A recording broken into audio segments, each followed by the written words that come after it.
He was a conceptual illustrator of the human condition.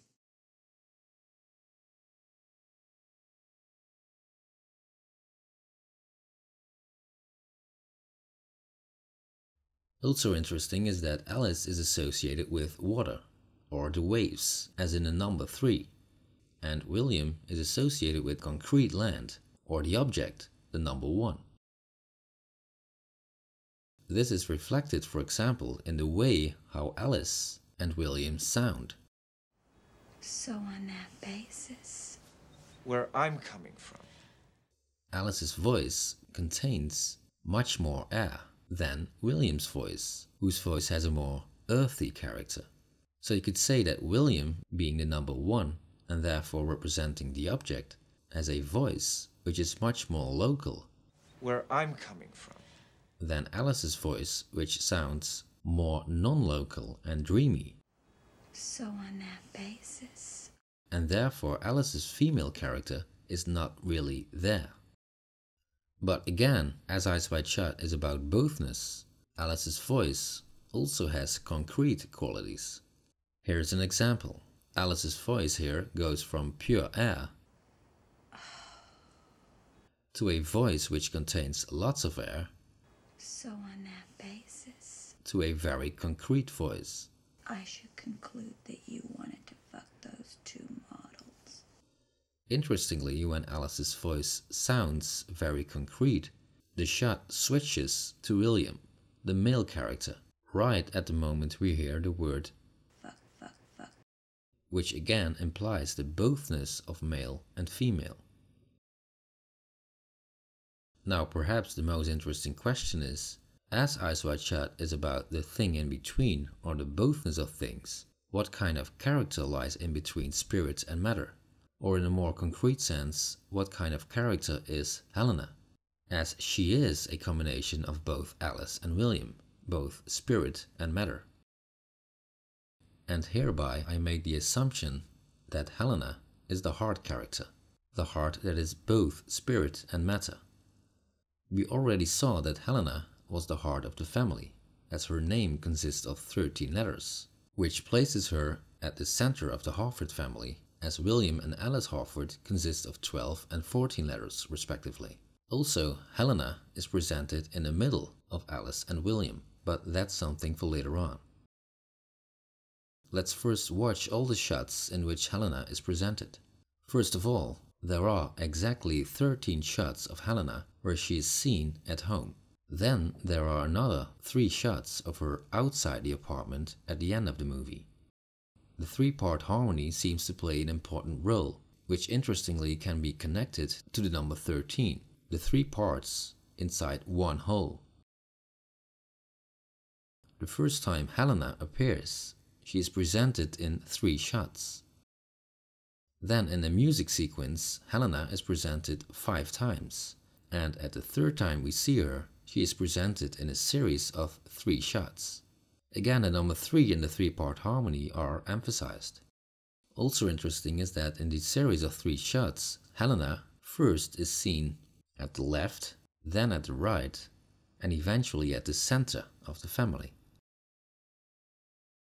The 9th time we see Helena is preceded by a shot of William, who walks towards Helena's room. William takes exactly 13 steps before he stands still to take a look at Helena.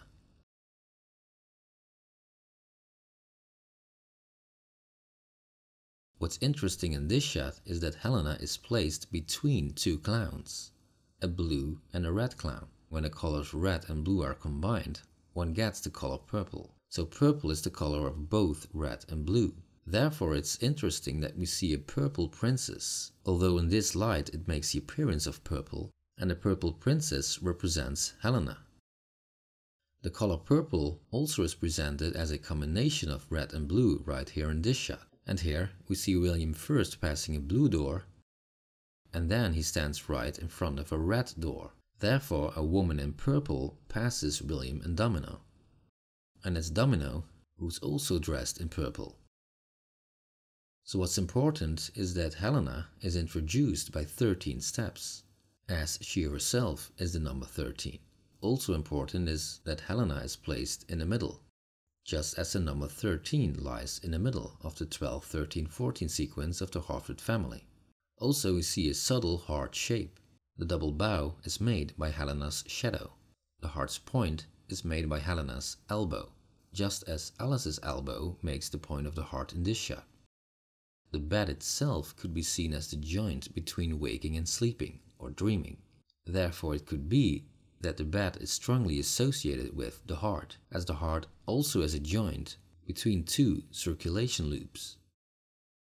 In the final shot of Carrie, the bed also is associated with the heart, as the bed is presented in the shape of the heart. One can even say that the heart is beating. Back to the Harford's apartment. William walks away from Helena's room.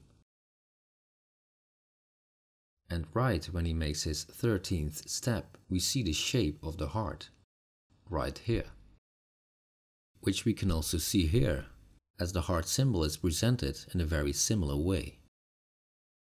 In this shot, Helena again functions as the joint, or the heart of the family, as William first makes contact with Helena, and then greets Alice.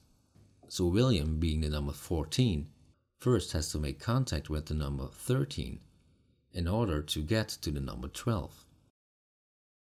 Here, Helena again is presented in the middle, while she says the word watchdog. But he could be a watchdog. The whole principle of the watchdog had something to do with conscience, which is a quality of the heart, but that's something for later on. William then replies to Helena, "We'll see." "We will see." "We will see" is similar to "you see both." You see boat. "We will see" implies a shared vision, a vision of both. Also we see the number 3 right here, which subconsciously is associated with the straight bars of the chairs, which represent the number 1. In this way the number 13 is subtly associated with Helena. Also, of course, Helena's hair is red, and when you combine this with her blue sweater, you get the color purple. And right in the last shot we see Helena at home. She and Alice point with their pencils at William's heart. Another clue that Helena is the heart is that her hair very often is both on the front side as on the back side. Helena's hair seems to be on both places at the same time. Another last thing which could be seen as a reference to the heart is that Helena's hair is braided. This again is a reference to the heart being a joint, the place at which two things are united. Helena is associated with the heart because she embodies the character of the heart. We see this also in this shot. The sunlight, the name Helena means light or bright, makes the shape of the heart onto Helena's hair. Again we see the combination of red and blue, which suggests the color purple, the color of both, which is seen right here. Also, Helena holds the brush right in front of her heart. In this shot we see little black hearts printed onto Helena's bathrobe. Also, Helena holds a spoon, which is an instrument. In the next shot we see William also holding an instrument which he uses to listen to the heart. So again, Helena is associated with the heart. Also, Helena is placed at the left side of the screen. In the next shot we see a cable at the left side of the screen, which makes 13 curls on the left side. A final example of how Helena is associated with the heart we see in this shot. The first time Helena appears in the movie, we hear Ross saying, "You look amazing, Mrs. Harford." Oh. Right when we hear the har of the name Harford, which sounds like heart, Helena moves into the frame. "You look amazing, Mrs. Harford." Oh. And when William and Alice leave the apartment, William says "sweetheart" to Helena. Good night, sweetheart. And most interestingly, Helena is sitting on a red couch, which has 4 compartments. Just as our own heart has 4 compartments or 4 rooms. As we look at the heart as an organ, we see that it functions as a joint in the middle of a double circulatory system. One circuit is the system circuit and goes through the body. The other circuit is the pulmonary circuit and goes through the lungs. So one circuit is associated with matter, the body, and the other is associated with air, the spirit, you could say. Now watch this situation. Helena, the heart, is joining matter, the object, the number 1, and spirit, the wave, the number 3. We also see this in this shot, for example. Both their names consist of 13 letters.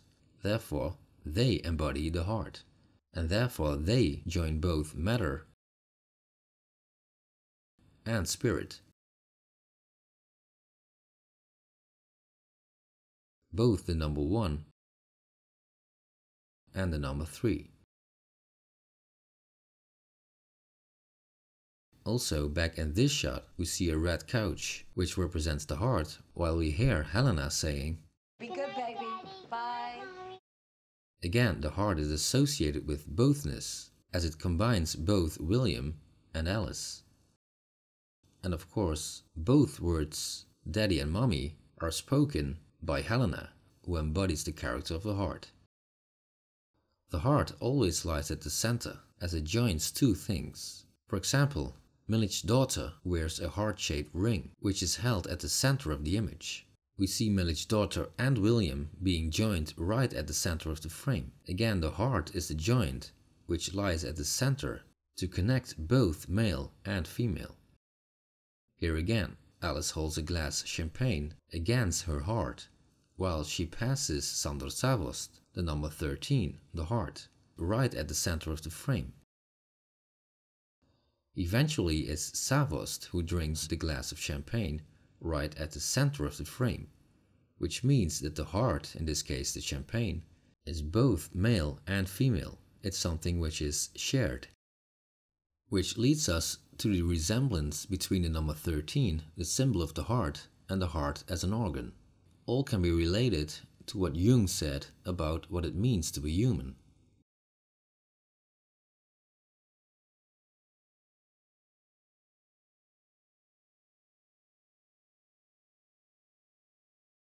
We already saw that the number 3, the wave, represented the female character, and the number 1 represented the male character. Yet, as we can see in the yin-yang symbol, the female also is present inside the male as a feminine side, and the male also is present in the female as a masculine side. So what we have here is a conjunction of male and female.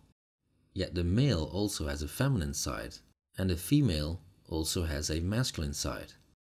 So male and female are joined, yet each individual has an inner joint in his or herself already. We can also see this in the number 13. When we draw a horizontal line through this number, we get two bows which are connected to two straights. So like this, the number 13 in its own way represents the female conjoined with the male, and the inner conjunction in both male and female.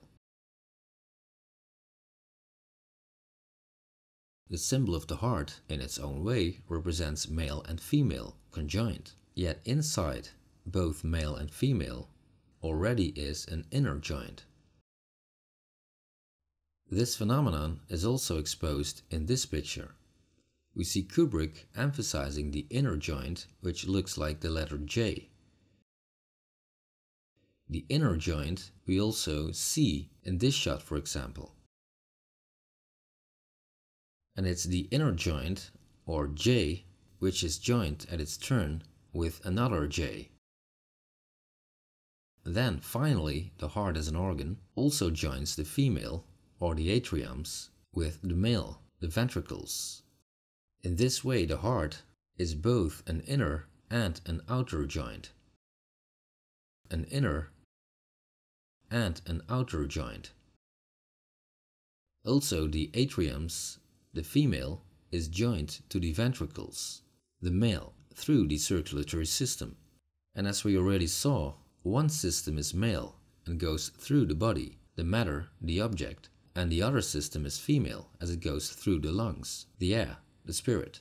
So in this way, the heart indeed is the place at which female and male are united, It is the place of both female and male. So in this way, Eyes Wide Shut is about the joint between female and male. Therefore, male and female are presented in a switching mode. It's not really about male meeting female, it's more about male being female. What's emphasized is both particle and wave, both object and subject. Which gets us to the last 3 shots of Helena. What's obvious in these shots is that Helena is the only one of the 3 Harfords who acts spontaneously. Also is Helena who moves in and out of the frame, as if she, very playfully, switches from object to subject. Also, Helena is placed in the middle of the Harford family. Yet the most interesting thing is that Helena looks right at us, the audience, just before she runs out of the frame, just before she switches from object to subject. Also, of course, the act of looking directly at the audience in itself is an act of switching from object to subject. It's Helena who embodies both spirit and matter. The Barbie doll is framed. Helena is outside of the frame. The Barbie doll stresses the double nature by holding one arm up into the spirit and one arm down into the matter. The last time we see Helena, she again is placed in the middle, in the area of male-female interplay, inside the switch mode. First we see the number 3, the wave, as a fold on William's coat. Alice now is stressing the straight number 1. And then when William stretches his arm to make a straight number 1 again, Alice's arm bows to make a number 3. This is how the 1 and the 3, male and female, constantly switch. And this switching between 1 and 3 is represented by the number 13, which is embodied by Helena, who is placed in the middle, at the heart of the family. Which takes us to a bit of a strange situation. At the moment Helena turns her head, you could ask yourself, is Helena looking at Alice, or is she looking at us, at the audience? Or the third option, is she looking at both Alice and us? In a strange way, this construction reminds of the front cover of Eyes Wide Shut. Here, William's attention is focused at Alice. Alice is looking at us. As we know, Alice and William represent the number 12 and 14 respectively. So in a way, you as the audience, who is looking at both Alice and William, are the one in the middle, and therefore you are the number 13, as you are the observer of both, as in you see both. You see boat. So if you go back to this shot, we get a rather strange construction.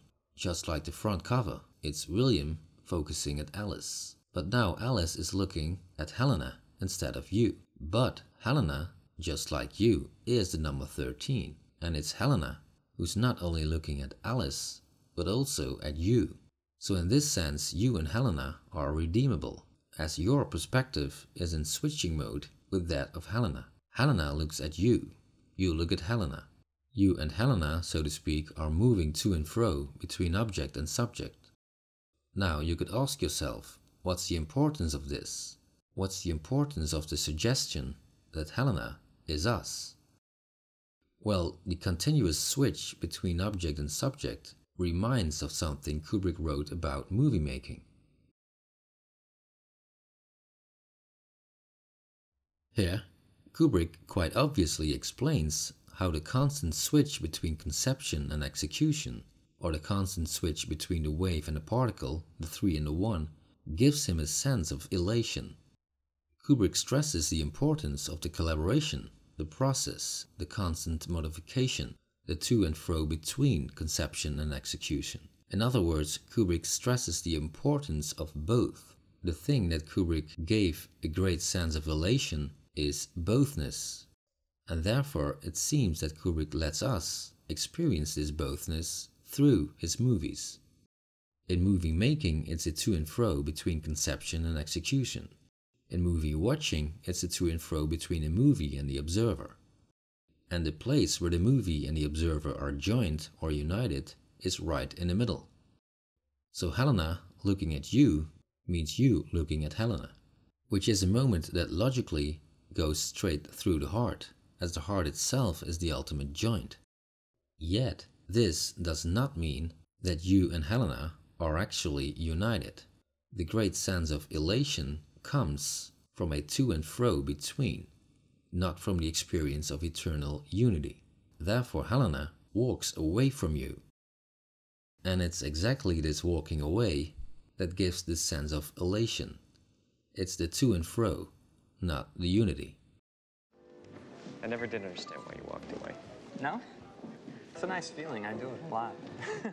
As stressed by Nick Nightingale, it's the moment when you walk away from things which gives you a nice feeling, or as Kubrick said, a great sense of elation. And this has everything to do with making the right choice in a certain situation, with temptations on your left and on your right. It's the moment you walk away that gives you the sense of elation. William walking away from the two models is a satisfying moment. Do you have to go? Do you have to go? I think I do. William leaving Domino seems to be an unsatisfying experience, yet it's because it is not satisfying that it is satisfying. Again, this has everything to do with making the right choice.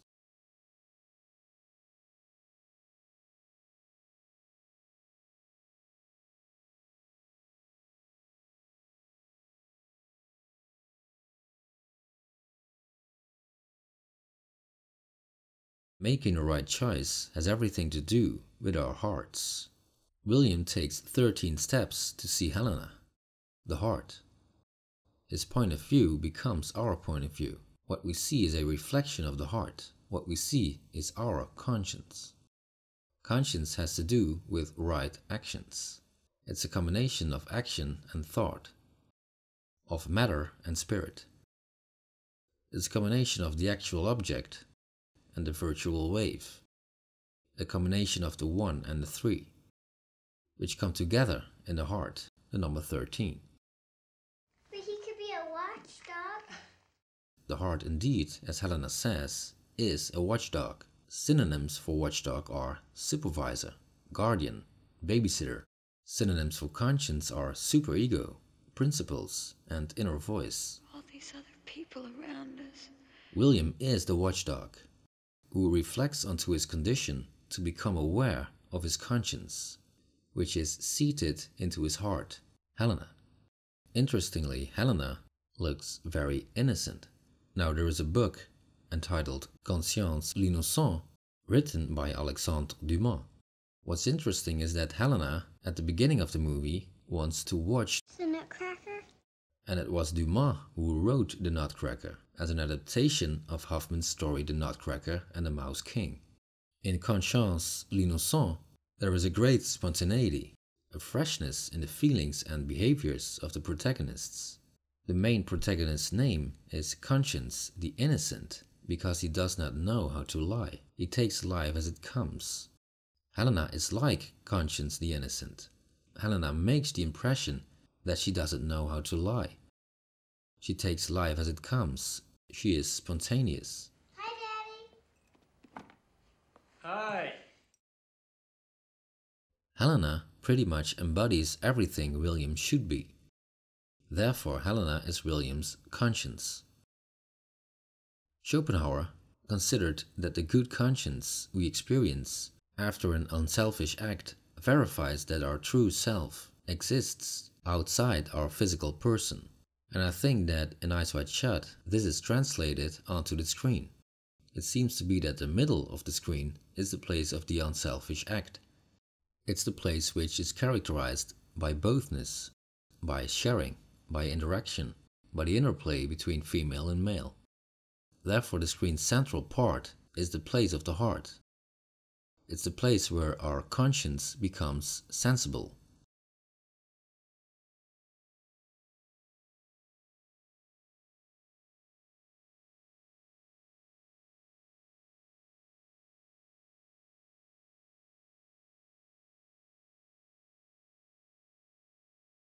Steven Spielberg defined Stanley Kubrick as follows. As a filmmaker, for me, he was a conceptual illustrator of the human condition. Now, of course, you can say a lot about the human condition, but I think it's safe to say that human beings find themselves in an in-between situation. Just as William is between his mirror and his shadow image, we find ourselves in an in-between state. Just like Helena, the heart, finds herself between spirit and matter, we as human beings are a combination of spirit and matter. Right after Lieutenant Corby says, You see boat? Mac says, Don't tell me she doesn't even understand you. and right when Mac says the word you, Don't tell me she doesn't even understand you. the film cuts to this shot, where we see the man and the woman standing in between two trees. Now what I think is that the two trees represent the two worlds, or the two states in which we find ourselves as human beings. We as human beings join the two trees. In this way the you in human being is very appropriate. We as human beings join the two worlds in which we find ourselves. We find ourselves between the spiral and the rectangle, the elusive subject and the reflecting object. The spiral is represented by the spiral-shaped ornament in the background and by Nuala's spiral-shaped hairlock.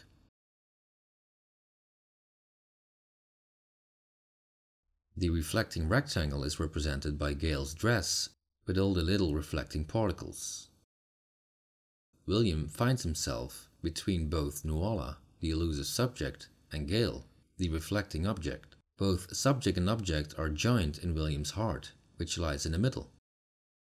And that's why we get a sense of elation when we choose to stay in the middle, when we choose to stay true to our heart, and choose to walk away from non-human temptations, which are either too spiritual or too physical. It was director Tony Palmer who defined the core of Eyes Wide Shut as follows. We are hopeless, muddled, fallible, desperate, needing love human beings. And in the end, I think that's what is the central quality of his films. He tells us about human beings as we are, not as we'd like to imagine that we are. Eyes Wide Shut seems to be Kubrick's most intimate way of presenting this in-between human condition, where ambiguity is inevitable, as Kubrick said himself.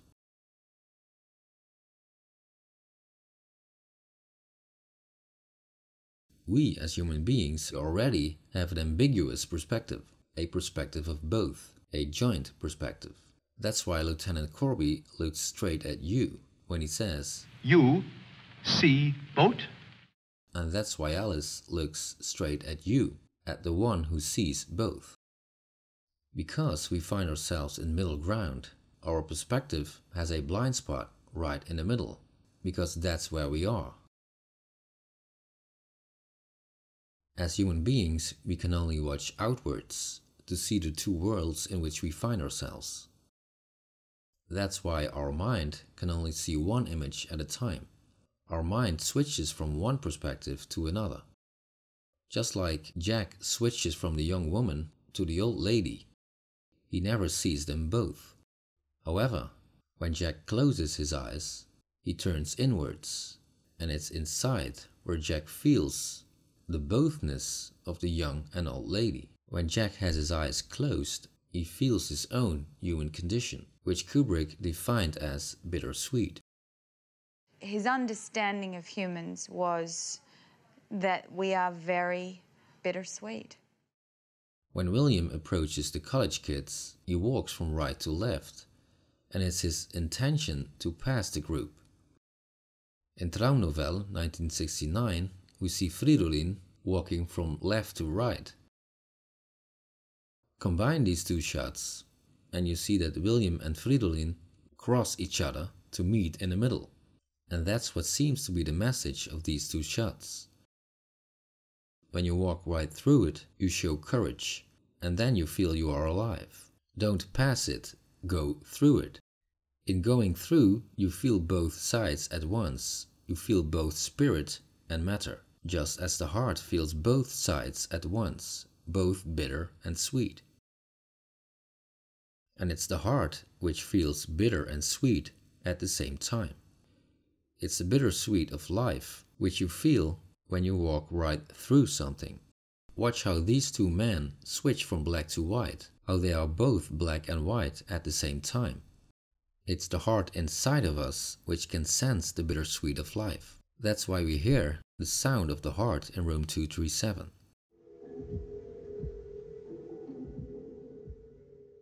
And that's why I think that we watch Eyes Wide Shut from the perspective of the heart. And that's why everything in Eyes Wide Shut is characterized by bothness, the thing in between the things we see. Eyes Wide Shut seems to present our own condition in such a way that the audience and the movie are in a continuous loop. Now listen, you know we're running a little late. You know we're running a little late, as in, you know we're running a little 8. It's again a to and fro between the audience and the movie. Just like William runs a little 8 with Alice, we are running a little 8 with Eyes Wide Shut. It's not about us, it's not about the movie, it's about both, if you allow both yourself and the movie to do so.